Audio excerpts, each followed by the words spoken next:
안녕하세요, 온디쌤입니다. 포토샵 2024 버전으로 오늘은 포토샵의 빅 재미, 바로 합성하는 방법 3가지를 알려드릴게요. 먼저 오늘 만들어 볼 예제를 미리 보여드리면 이렇게 하늘이 보이는 사진을 멋진 구름으로 합성해 보고요. 또 서로 다른 이미지를 이렇게 자연스럽게 합성해 보겠습니다. 첫 번째, 사진에 멋진 구름 합성하기. 먼저 사진 하나를 불러올게요. 하늘이 보이는 배경 사진인데요. 이런 사진의 뒤에 구름을 아주 멋진 구름으로 변경할 수 있는 합성 기능이 포토샵 2022년 버전부터 생겼어요. 자, 아주 간단해요. 위에 메뉴에서 편집을 누르시고요. 하늘 대체라는 메뉴 보이시죠? 클릭. 그러면 이렇게 기본적으로 멋진 하늘을 제공하는 사진이 이렇게나 많습니다. 여기서 구름의 색상과 크기, 형태도 변경을 해볼 수가 있어요. 구경 한번 해볼까요? 푸른 하늘 종류 사진 이렇게 많고요. 장관 사진들도 많고요. 이렇게 저는 장관에서 하나를 선택하겠습니다. 선택하면요, 이렇게 미리 보여지고요. 여기에서 각각의 하늘 조정을 할 수가 있어요. 명도를 한번 변경해 볼게요. 명도를 낮췄더니 더 붉게 구름이 보이고요. 명도를 높였더니 흐리게 보입니다. 사진의 온도도 변경할 수 있어요. 온도를 좀 밑으로 내리면 푸른 색깔이 더 많이 보이고, 노란 계열로 가면 따뜻한 느낌으로 보이네요. 자, 이렇게 변경하고 확인을 누르면 아주 손쉽게 뒤에 배경 구름 사진을 멋지게 바꿔보았습니다. 이렇게 사진에 구름을 합성하고 나면 오른쪽에 레이어 패널이 보이는데요. 하늘 교체 그룹이라는 폴더가 새로 생기고요. 그 그룹 밑으로 하위 레이어가 쭉 담겨져 있는 게 보입니다. 그룹 폴더를 눌러보면 이렇게 그룹 폴더를 묶어서 관리할 수 있네요. 한번 눈을 깜빡깜빡 해보면 변경하기 전의 모습도 보실 수 있어요. 레이어가 나눠져 있는데 이 레이어 2개를 합치면 사진 한 장으로 되겠죠. 레이어 병합하는 방법 제가 지난 시간에 알려드렸는데요. 2개의 레이어를 컨트롤 누르면서 선택한 다음에 단축키 컨트롤 E를 누르시면 하나의 이미지로 병합이 됩니다. 그리고 이 사진을 저장하는 방법 알려드릴게요. 위에 상단에 파일 누르시고요.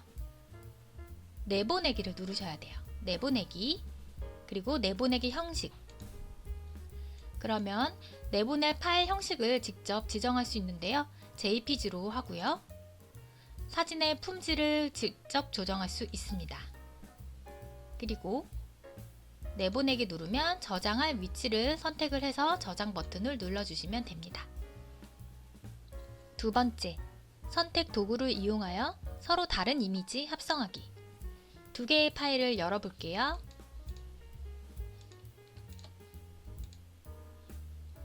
창을 따로 분리시키고요.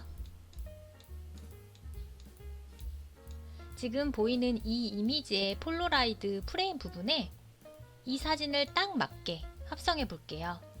그런데 어떤 방법으로 합성하냐면 지난 시간에 배웠던 선택 도구 툴을 이용해서 합성해 보겠습니다. 먼저 이 사진도 방금 전에 배웠던 구름을 만들어 볼까요? 뒤에 배경이 하늘이니까요. 자, 메뉴 위에 편집에서 하늘 대체 누르시고요. 하늘 종류를 선택하시면 되시죠? 저는 아까랑 똑같은 하늘로 바꿔볼게요. 자, 뒤에 하늘이 자연스럽게 합성이 되었죠?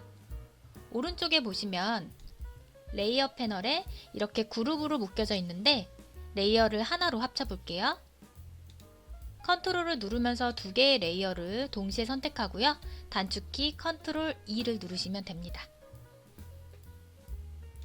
이 사진을 이 사진의 폴라로이드 프레임에 딱 맞춰서 가져오려면 먼저 이 안에 네모 부분을 선택을 하고 그 크기에 맞춰서 인물 사진을 가지고 오면 되는데요.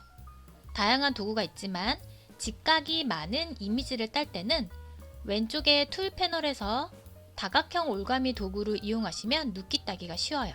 다각형 올가미 도구를 선택하고 시작점에서부터 찍고 클릭, 클릭, 클릭, 클릭, 다시 시작점을 클릭하면 이 부분만 선택이 되었죠. 이 선택한 부분에다가 이미지를 넣어 올 거잖아요. 선택된 이 부분 안에서 합성하고자 하는 사진에다가 드래그를 합니다.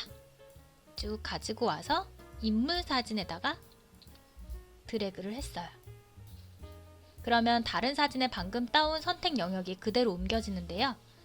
이 선택 영역의 크기를 조금 더 확장하고 싶을 때는 위에 메뉴에서 선택 누르시고 선택 영역 변형을 누르시면 되세요. 누르면 꼭지점에서 이렇게 드래그해서 크기를 늘리고요. 더블 클릭해서 선택 영역을 확장했습니다. 이 이미지를 이쪽에다가 이동하면 되겠죠. 이럴 땐 왼쪽 툴 패널에서 이동 도구를 선택하고 이렇게 드래그하면 이동이 되죠. 그리고 이 이미지를 줄이는 방법은 지난 시간에 배운 이미지 변형 단축키 컨트롤 T를 누르고 줄이면 되는데 Alt랑 Shift 키를 누르면서 줄이면 정중앙에서부터 정비율로 줄일 수 있죠. 자, 선택 도구를 이용해서 이렇게 이미지를 자연스럽게 합성해 보았습니다. 세 번째, 레이어 마스크를 이용하여 서로 다른 이미지 합성하기. 포토샵에는 합성할 때 아주 많이 사용하는 레이어 마스크라는 기능이 있는데요. 바로 레이어 패널 하단에 있는 이 버튼입니다. 버튼 모양에서도 짐작할 수 있듯이 흰색 종이에 검은색 영역을 가위로 오려 구멍을 뚫는 개념인데요. 구멍을 뚫은 부분, 즉 검은색 부분은 레이어의 바로 밑에 위치한 이미지가 보이게 되는 거고요. 자, 아까와 똑같은 예제 파일로 실습을 해보면서 레이어 마스크 기능이 어떤 건지 보여드릴게요.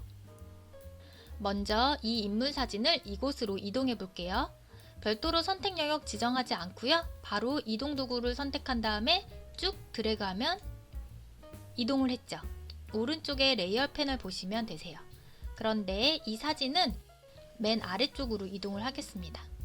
두 장의 사진이 겹쳐 있는 거죠. 이렇게 내가 합성하고자 하는 사진을 바로 아래에다가 레이어를 위치시키고요. 그리고 이 네모 프레임을 따볼게요. 첫 번째 거 레이어를 선택한 다음에 다각형 올가미 툴로 클릭, 클릭, 클릭, 클릭, 클릭. 이 상태에서 바로 레이어 마스크 버튼 눌러볼까요? 그러면 내가 딴 부분만 보이게 되고 나머지는 가려졌어요. 즉, 이 레이어의 모습을 보시면 마스크 쓰여져 있는 부분이 보이는데 검정색 부분은 가려지고 흰색 부분은 보여지는 부분이에요. 그런데 우리가 보여지고 싶은 부분은 반대로 돼야겠죠? 다시 컨트롤 Z. 선택 영역 이 부분이 아니라 이 반대 부분은 안 보이게 하고 이 부분은 바로 밑에 위치한 사진을 보이게 하고 싶으니까 이 선택 영역을 반전시키면 돼요. 방금 선택한 이 네모 선택 영역을 반전시키는 방법은 단축키 컨트롤 Shift I 버튼을 누르시면 됩니다. 그러면 이 네모 부분을 제외한 나머지 부분이 선택된 거 보이시죠? 이 상태에서 레이어 마스크 버튼을 눌러볼게요. 짠, 이렇게 아래에 있는 이미지가 이 프레임에 맞게 딱 들어갔죠. 아래에 있는 이미지는 크기를 조금 더 작게 만들려면 컨트롤 T를 누르고 크기를 작게 이렇게 줄일 수 있습니다. 레이어 마스크는 안 보이게 할 부분은 검은색, 보이게 할 부분은 흰색이라고 생각하시면 작업하실 때 헷갈리지 않겠네요. 선택 도구를 이용하여 합성하기, 레이어 마스크를 이용하여 합성하기 두 가지 방법을 해봤는데 여러분은 어떤 방법이 간편하신가요? 다양한 방법으로 연습해 보시고요. 저는 다음 시간에도 꼭 필요한 컴 스킬만 정리해서 또 영상 올릴게요. 감사합니다.